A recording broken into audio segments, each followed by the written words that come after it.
남기는 마지막 유산이라는 제목으로 한번 보도록 하겠습니다. 요한복음 14장 1절에서 4절만 같이 교독해 보겠습니다. 너희는 마음에 근심하지 말라. 하나님을 믿으니 또 나를 믿으라. 여러분, 내 아버지 집에 거할 곳이 많도다. 그렇지 않으면 너희에게 일렀으리라. 내가 너희를 위하여 처소를 예비하러 가노니 가서 너희를 위하여 처소를 예비하면 내가 다시 와서 너희를 내게로 영접하여 나 있는 곳에 너희도 있게 하리라. 내가 가는 곳에 그 길을 너희가 알리라. 아멘. 할렐루야. 성도님들 정말 반갑습니다.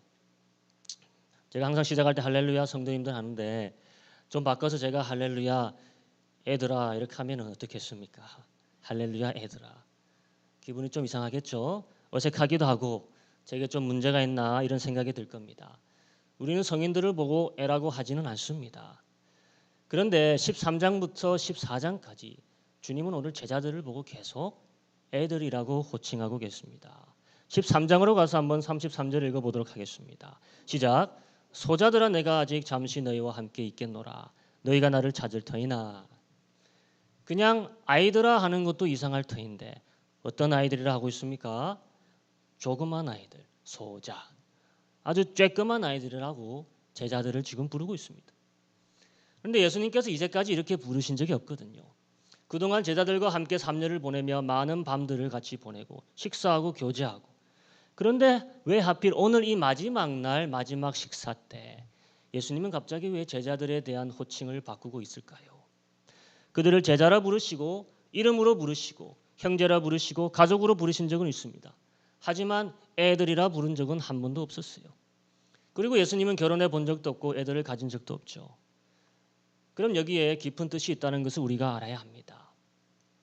이 틀려진 호칭은 예수님에게 변화가 있었다는 것입니다. 어떤 변화냐? 그 제자들을 바라보는 변화예요. 예수님은 육신으로 오셨죠. 그 말은 우리처럼 예수님도 어려서부터 성장을 거쳐서 어른이 되었다는 말입니다. 여러분 그럼 예수님의 지성은 어떻겠습니까? 예수님의 IQ는 어떻겠습니까? 예수님이 뭐 하나님이라서 날 때부터 다 아셨을 것 같습니까? 아니죠. 이것도 마찬가지 성장하셨어야 됐습니다. 누가복음에 이렇게 말하죠. 그의 지혜와 총명도 날마다 어떻게 돼가더라? 더해 가더라는 게요. 성장과 변화를 주님은 우리 모두처럼 모든 영역에서 겪어야 했습니다. 그게 육신으로 오셨다는 뜻이에요. 그럼 예수님의 마음은 어땠을까요? 마찬가지입니다.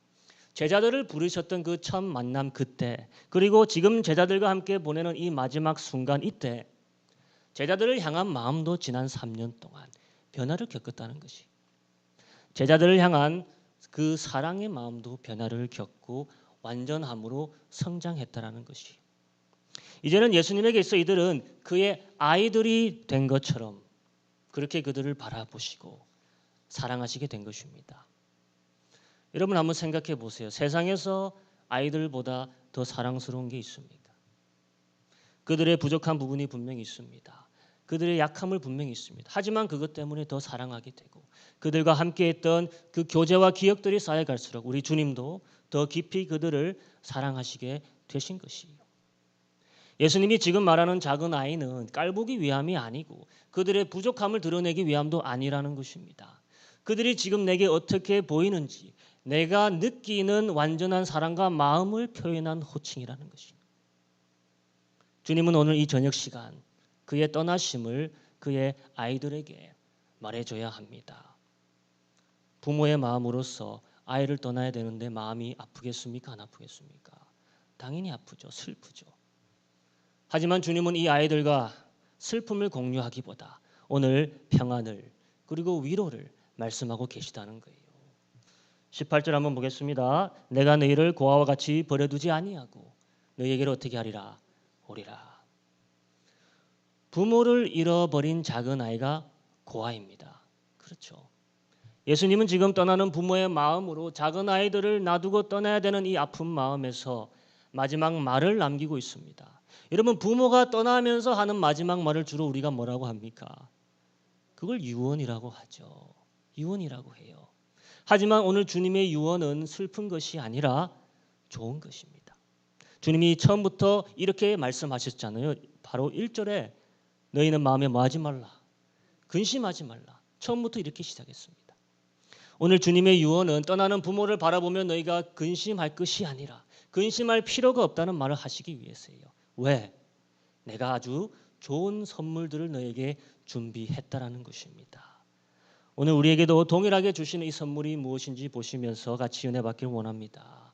첫째로 주님은 우리에게 바로 길을 남겨주셨다는 것이에요. 길. 내가 가는 곳에 그 길을 너희가 알리라 이렇게 말씀하셨죠. 그런데 그 말을 듣자마자 이 아이 같은 의심 많은 도마가 튀어나서 바로 질문을 던지기 시작합니다. 그게 5절이에요. 주님이 어디 가시는지 도통 모르겠는데 그 길을 어떻게 우리가 알겠습니까? 이 장을 읽다 보면 여러분 헷갈리실 겁니다. 도통 무슨 말을 하는지 헷갈리실 거예요. 길이 무엇이고 주님은 어디로 가시는 건지. 여러분 길은 보통 사람 보고 뭐하라고 있는 것이 길입니까? 걸으라고 있는 것이 길이죠. 걸으라고 있는 것이. 그렇다 해서 길이 그냥 걸으라고만 있는 것이 길은 아닐 겁니다. 왜? 운동장에 가면 걸으라고 트랙이 있거든요. 그것을 길이라고 하지는 않습니다. 길이라는 말은 길이 향하는 곳이 있다라는 말이고 그 말은 길은 항상 뭐를 가지고 있다는 것입니까? 목적지를 가지고 있다는 말이에요.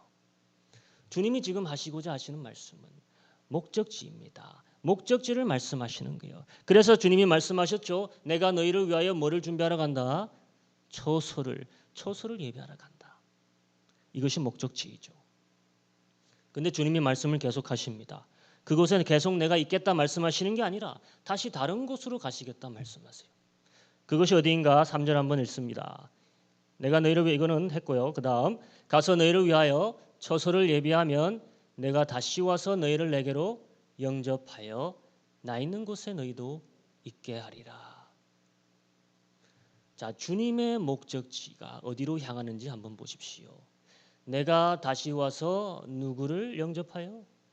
너희를 내게로 영접하여. 주님의 목적은 바로 우리입니다.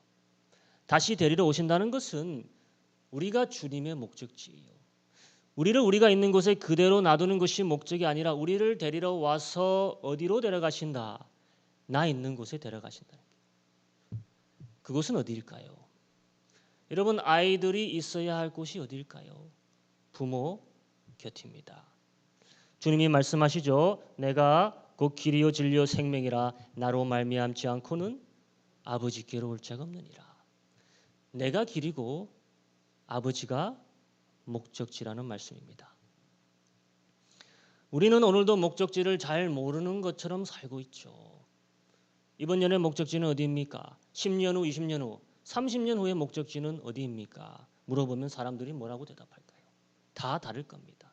많은 사람들이 각기 다른 목적지를 가지고 있습니다. 그 말은 목적지가 다르기 때문에 다 다른 길을 걷고 있다는 것이죠. 성경이 말하고 있습니다. 이사야서 53장 6절에 우리는 다 양 같아서 그릇 행하여 각기 제 길로 갔거늘. 이제 우리는 왜 각기 제 길로 가는지 압니다. 뭐가 다 다르기 때문에 목적지가 다 다르기 때문에 다 제 길로 가는 거예요.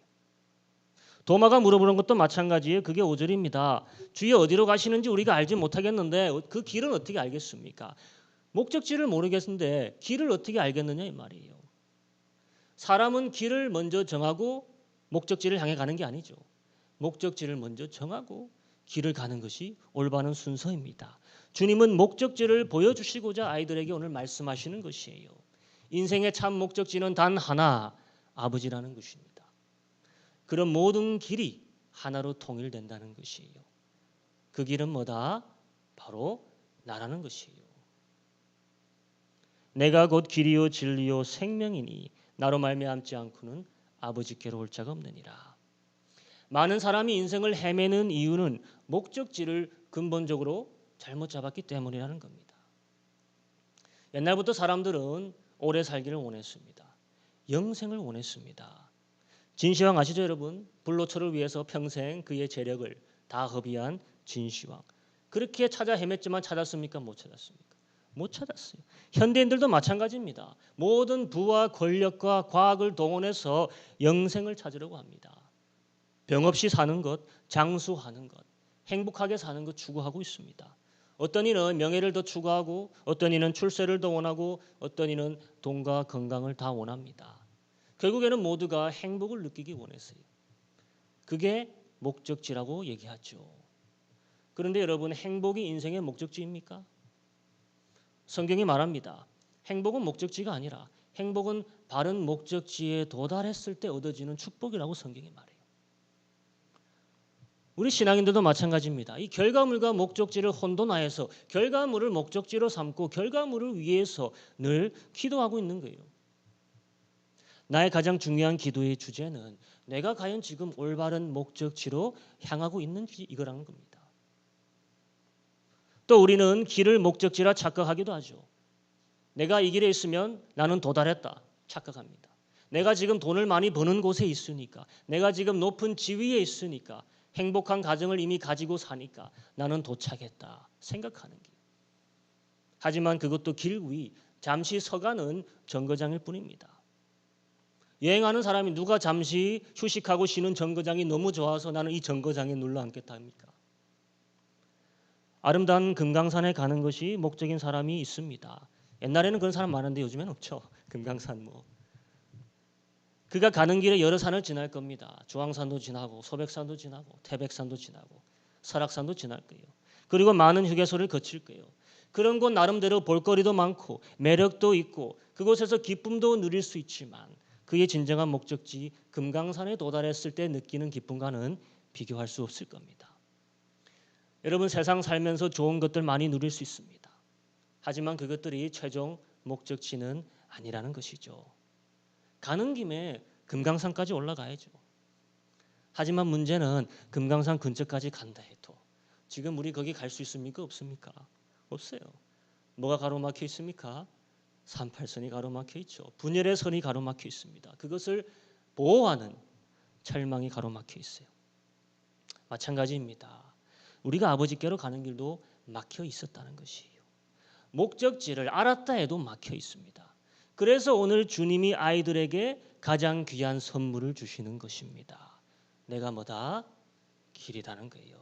넘을 수 없는 장벽을 가게 하는 길, 하늘과 땅에 갈라진 분계선을 이어주는 길, 우리를 아버지라는 목적지로 향할 수 있게 내가 길이라는 겁니다.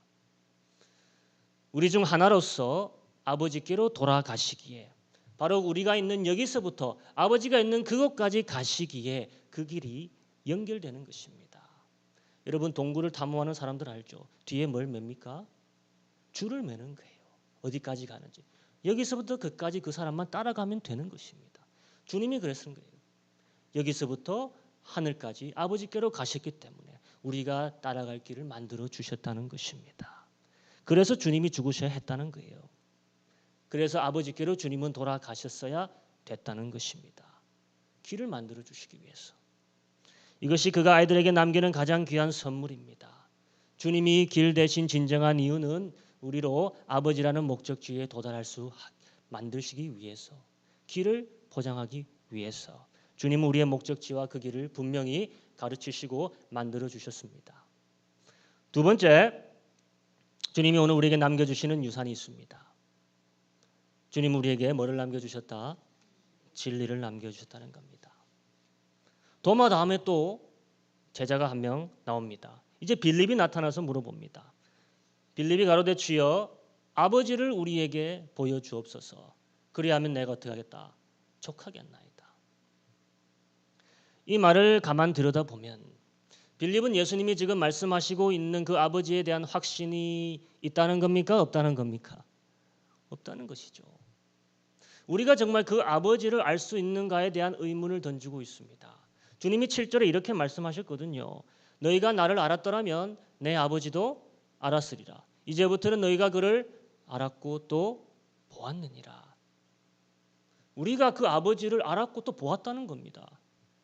우리는 뭔가가 사실인지 아닌지 확신할 수 있으려면 보고 알아야 하지 않습니까? 내가 직접 봐야지 진리로 알 수 있지 않습니까? 근데 주님이 사실 정말로 보여줬습니까? 아버지를요? 안 보여줬잖아요. 언제 보여주셨습니까? 그래서 빌립이 말하는 것은 아버지를 좀 보여주소서 간청하는 겁니다. 그 아버지를 주님 그냥 심플하게 보여주세요. 그러면 우리가 진리로 받아들이겠습니다. 예수님이 어떻게 대답하셨을까요? 궁금하지 않습니까? 이렇게 대답하십니다. 예수께서 가라사대 빌립아 내가 이렇게 오래 너희와 함께 있으되 네가 나를 알지 못하느냐. 나를 본 자는 아버지를 보았거늘 어찌하여 아버지를 보이라 하느냐. 빌립아 왜 아버지를 보이라 하느냐. 약간 꾸짖으십니다. 근데 빌립이 왜 보여달라고 했겠습니까? 그에게 있어서는 봐야지 그게 진리가 되기 때문이에요. 우리는 보는 것으로 진리를 받아들이기 때문입니다. 보지 못하면 믿기 어렵다는 것이죠. 여러분 곧 몇 장 후에 나오겠지만은 로마 총독 빌라도가 예수님에게 신문을 했습니다. 이것저것 많이 질문했어요. 하지만 결국 모든 질문이 한 가지 질문으로 요약돼서 마지막 질문을 던졌습니다. 그가 던진 질문이 여러분 뭐였습니까? 진리는 무엇이냐? 진리가 무엇이냐? 빌라도가 가로되 진리가 무엇이냐 했죠. 성도님들 진리가 무엇이냐고 물어야 하는 세상에 살고 있다라는 것은 그 자체가 세상이 무엇으로 가득 차 있다라는 말입니까? 거짓이죠, 거짓. 세상은 거짓과 진리가 동시에 존재하는 곳입니다. 보여준다 해서 다 진리가 아닙니다. 더 큰 문제는 진리와 거짓이 50대 50, 1대1 비율로 섞여 있는 것이 아니에요. 뭐가 훨씬 많다? 거짓이 훨씬 많다는 것입니다. 진리가 하나 있다면 거짓은 100이 될 거예요. 진리를 하나 감추기 위해 얼마나 많은 거짓이 만들어져야 됩니까? 여러분도 거짓말 해본 적 있죠? 진실을 감추기 위해서 거짓말한 것, 그걸 또 감추기 위해서 또 거짓말해야 되고 거짓말은 거짓말을 만들어낼 수밖에 없습니다. 그래서 진리는 매우 단순하지만 거짓은 늘어가기만 하고 더 복잡해지고 더 정교해지고 더 지능적이게 될 수밖에 없습니다. 누가복음에 거짓을 믿었던 탕자의 이야기가 나옵니다. 여러분 아시죠? 그가 믿었던 거짓은 자신에게 아버지가 필요 없다는 것이었어요. 살아있는 아버지에게 당시 유산을 달라고 하는 아들이 없었습니다. 그런 경우가 있다 하면은 그것은 아버지가 죽은 것이나 마찬가지로 여기는 페르나드였습니다. 그런데 둘째 아들이 그렇게 했다는 것이죠. 그에게 있어 아버지는 죽은 것이나 마찬가지였어요. 그 아들이 재산을 가지고 아버지가 없는 먼 나라로 떠났다 합니다. 온갖 방탕한 생활을 하며 향락에 쩔어 살다 재산을 다 탕진하고 거지가 됩니다. 그리고 그 땅에 기근이 들어서 돼지를 치며 돼지에게 주는 열매를 자기가 먹으면서 겨우겨우 살고 있습니다. 그러다가 드디어 자기가 굶어 죽어가고 있음을 깨달았을 때 성경을 보신 분은 잘 아실 거예요. 그에게 계시가 임했다 합니다. 어떤 계시입니까? 하늘이 열리고 천사가 내려와서 그에게 앞으로 어떻게 해야 될지를 알려주는 계시? 그런 게 아니라 성경은 그가 제정신이 돌아왔다 얘기하고 있어요. 여러분 제정신으로 돌아오는 게 때로는 계시입니다. 여러분 계시가 뭡니까? 하늘에서 진리를 보여주는 게 계시 아닙니까? 탕자가 제정신으로 돌아오는 거는 하늘이 도와준 거예요. 그가 어떤 진리를 깨우쳤는지 한번 보겠습니다. 누가복음 17절에서 15장 17절 19절. 이에 스스로 돌이켜 가로되 내 아버지에게는 양식이 풍족한 품꾼이 얼마나 많은고 나는 여기서 줄여 죽는구나. 여러분 내가 일어나 아버지께 가서 이르기를 아버지여 내가 하늘과 아버지께 죄를 얻었사오니 지금부터는 아버지의 아들이라 일컬음을 감당치 못하겠나이다. 나를 품꾼의 하나로 보소서 하리라 하고. 17절 한번 보세요.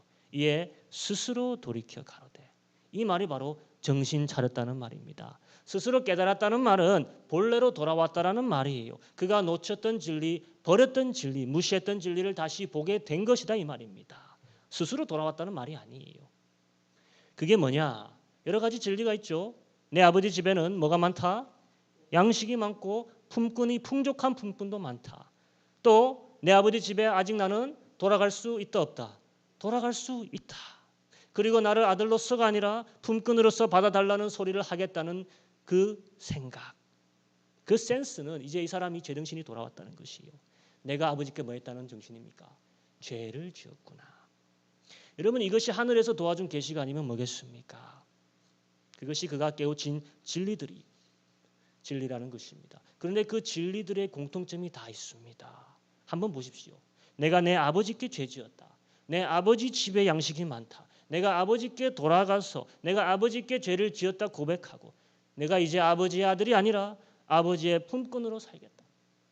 다 무엇에 관한 것입니까? 다 아버지 얘기죠. 우리가 세상에 살면서 놓치지 말아야 할 단 한 가지 진리가 있다면 우리에게는 여전히 살아계신 아버지가 있다는 말이에요. 그걸 깨달은 겁니다.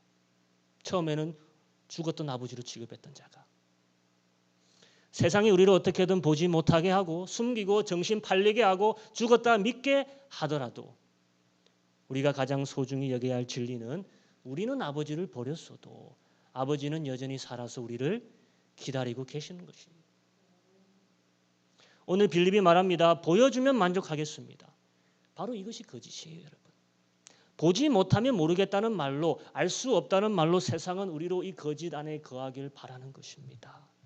주님은 그런 빌립에게 거짓을 이길 진리를 제시하는 거예요. 내가 너와 이렇게 오래 있을 것만 네가 나를 알지 못하느냐. 나를 본 자는 아버지를 보았거늘 어찌하여 아버지를 보이라 하느냐. 주님이 세상에 오셔서 자신을 보이셨기에 아버지가 있다라는 겁니다. 그게 진리라는 것이. 그리고 말씀하십니다. 진리는 보는 것으로 이루어지는 것이 아니라 믿음으로 이루어진다고요. 11절 한번 읽겠습니다. 내가 아버지 안에 있고 아버지께서 내 안에 계심을 믿으라. 그렇지 못하겠거든 행하는 그 일을 인하여 나를 믿으라.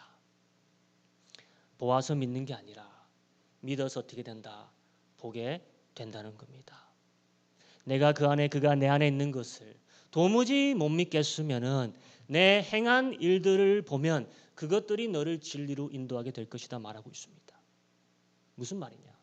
우리가 성경을 읽고 말씀을 듣는 이유는 예수님이 진짜 어떻게 생겼는지를 보려고 하는 게 아니에요. 뭐 키는 몇 센치이고 얼굴에 눈은 몇 개 달리시고 어떻게 생기고 그게 아니잖아요.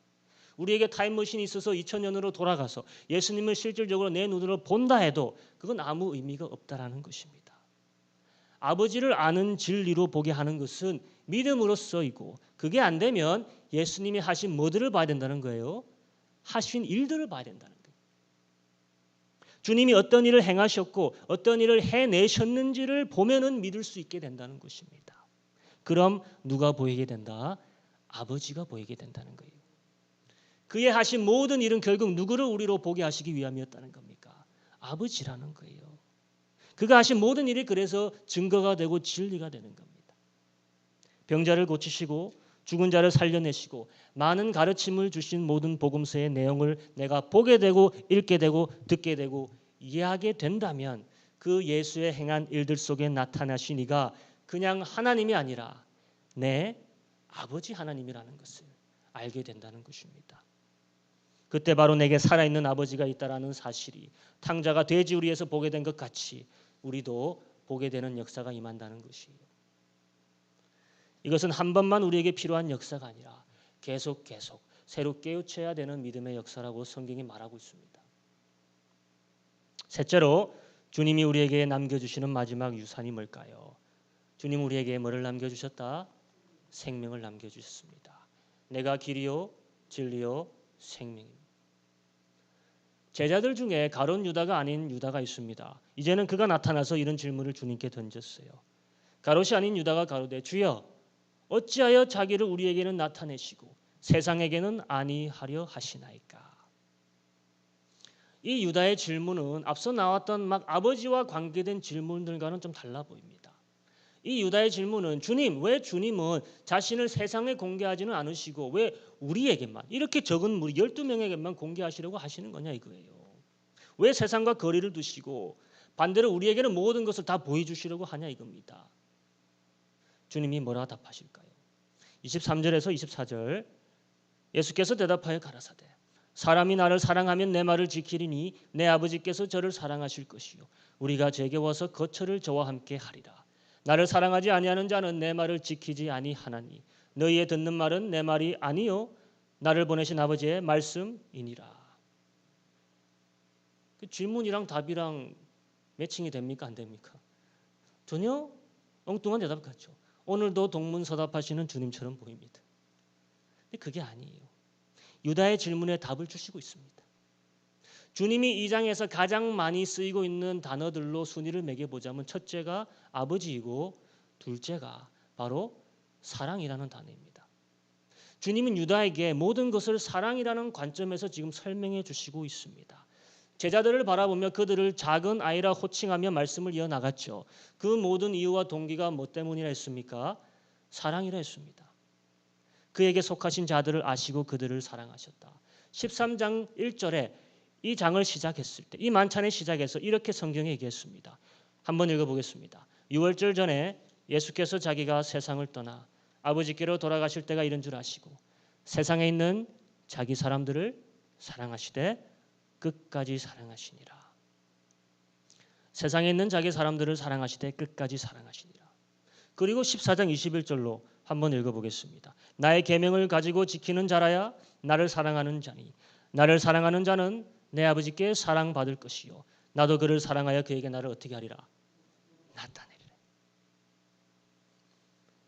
유다가 질문한 게 뭡니까? 왜 세상에는 안 나타나고 우리에게는 나타나십니까? 이 모든 것을 종합해 보면은 예수님이 자신을 나타내시는 것은 무엇이 받침이 돼야 하기 때문입니까? 사랑이에요.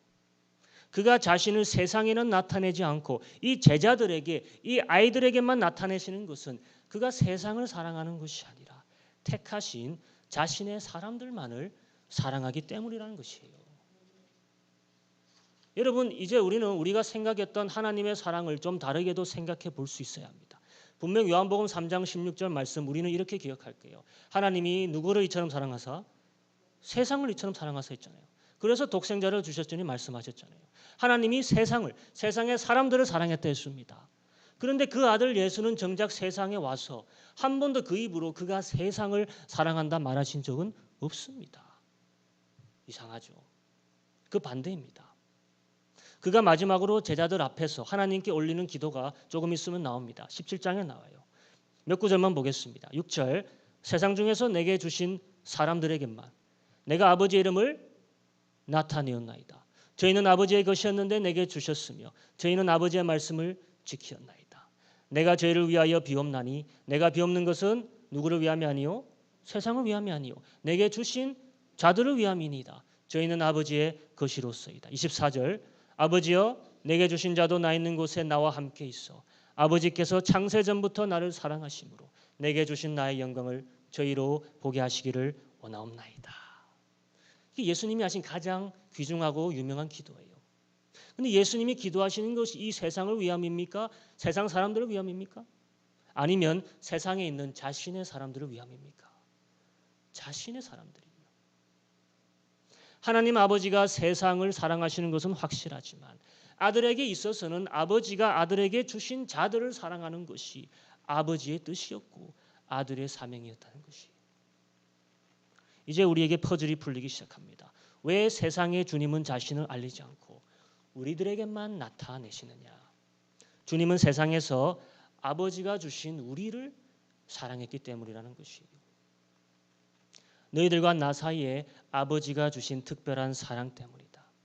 하나님이 주신 이 특별한 관계 때문이다. 그리고 주님은 이 사랑을 자신만이 일방적으로 베푸는 사랑이라고 하고 있지 않습니다.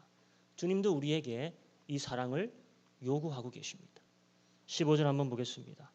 너희가 나를 사랑하면 너희가 어떻게 하리라? 내 계명을 지키리라. 21절 보세요. 나의 계명을 가지고 지키는 자라야 나를 사랑하는 자니 나를 사랑하는 자는 내 아버지께 사랑을 받을 것이요 나도 그를 사랑하여 그에게 나를 나타내리라. 누구에게 자신을 나타내겠다고요? 자신을 뭐하는 자들에게? 사랑하는 자들에게만요. 이 사랑이 쌍방향이 될 때 주님도 우리를 사랑하시는데 우리도 그의 말씀을 지켜 그를 사랑할 때 어떤 한 일이 일어날 것임을 오늘 말씀하고 계십니다. 그것이 주님이 우리에게 약속하시는 가장 좋은 선물이자 유산입니다. 23절 한번 같이 읽어보겠습니다.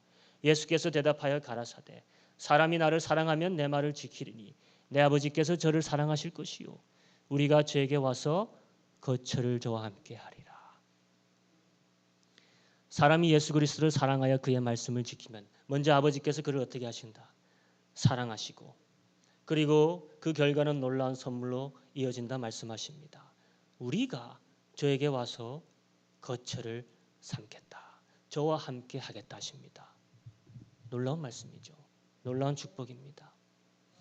여기서 거처란 2절 3절에서 나왔던 그 처소랑 같은 단어예요. 그러니까 주님이 이 장을 시작하셨을 때 하셨던 말과 일맥상통하는데 위치가 바뀌어 버렸습니다. 목적지는 같은데 이제는 방향이 달라져 버렸어요. 14장 2절 3절로 다시 가봐서 읽도록 하겠습니다. 내 아버지 집에 거할 곳이 많도다. 그렇지 않으면 너에게 일렀으리라. 내가 너희를 위하여 뭐를 예배하러 간다. 처소를 예배하러 간다. 가서 너희를 위하여 처소를 예비하면 내가 다시 와서 너희를 내게로 영접하여 나 있는 곳에 너희도 있게 하리라. 주님이 말씀하신 것은 내가 가서 처소를 예비하고 다시 와서 너희를 데리고 가서 아버지가 있는 처소에 함께 할 것이다. 이렇게 말씀하셨어요. 처음에는요. 근데 지금 하시는 말씀은 바뀌어 버렸어요.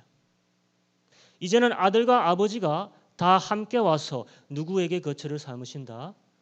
우리에게 거처를 삼으신다 말씀하시는 거예요.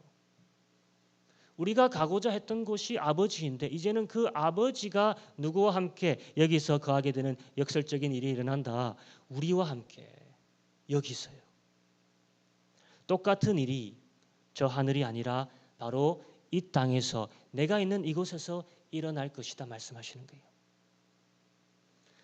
여러분 이것을 우리가 믿을 수 있다면 세상의 그 어떤 진리보다도 더 값진 진리입니다.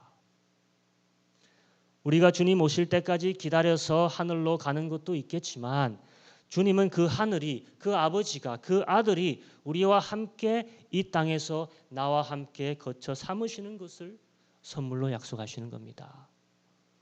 고아로 놔두는 것입니까? 아니면 온 가족이 제외하는 것입니까? 온 가족이 제외하는 거죠. 그러니까 오늘 선물이 두 가지예요. 하늘과 땅. 이 모든 곳에서 우리는 누구와 함께 거할 수 있다. 아버지와 함께 거할 수 있다는 것입니다. 그리고 이제까지 주님이 감춰두셨던 비밀을 아이들에게 공개하십니다. 여러분 가장 좋은 선물은 언제 줍니까? 늘 마지막에 주잖아요. 이 일이 무엇을 통해 가능할지 말씀해 주시고 있습니다. 25절에서 26절 내가 아직 너희와 함께 있어서 이 말을 너희에게 하였거니와 여러분 보혜사 곧 아버지께서 내 힘으로 보내실 성령 그가 너에게 모든 것을 가르치시고 내가 너에게 말한 모든 것을 생각나게 하시리라. 보혜사 성령 이제까지 아무에게도 공개되지 않았던 선물이에요. 여러분 보혜사를 우리에게 주실 것이다 약속하십니다. 그전까지는 이런 말 없었어요. 예수님이 말씀하셨습니다. 내가 곧 길이요 진리요 생명이다. 예수님이 우리에게 생명으로 임하시는 것이 누구를 통해서일까요? 아버지가 주실 보혜사 성령을 통해서라는 겁니다. 보혜사라는 말은 돕는 자란 말이에요. 무엇을 돕는 자랄까요? 우리를 단순히 한 번 구원 얻게 하는 것을 돕는 분이 아니라는 겁니다. 26절에 나오잖아요. 모든 것을 가르치시고 모든 것을 생각나게 도우신다. 왜 그러실까요? 성령님의 가장 큰 역할은 주님이 우리로 말씀하신 것을 생각나게 하셔서 뭐하게 하시려고? 지키게 하시려고 해요. 왜? 거기에 뭐가 있다? 사랑이 있다 했잖아요. 말씀을 지키는 것이 주님이 말씀하시기를 나를 사랑하는 행위라고 했잖아요. 그리고 그 사랑이 아버지의 사랑을 작동시킨다 했잖아요. 그리고 그럴 때 우리로 아버지와 아들과 성령이 함께 와서 거처를 삼게 되리라 말씀하셨잖아요. 바로 이 끊이지 않는 이 교제의 상태, 그 환경을 조성하시도록 보내심 받은 분이 성령 하나님이라는 것입니다. 성삼위 하나님이 우리와 함께 거처를 삼으신 바로 이 상태가 우리에게 생명이라는 것이에요. 이 관계 안에 거하는 것이 생명입니다. 주님이 돌아가시기 전 약속하시는 것은 내가 떠나는 것이 아니라 내가 다 데려오겠다는 말씀이셨던 것입니다. 아버지와 성령님을 데리고 오시겠다는 말씀이었어요. 여러분 뭐가 더 필요하겠습니까? 주님 우리를 사랑하셨습니다.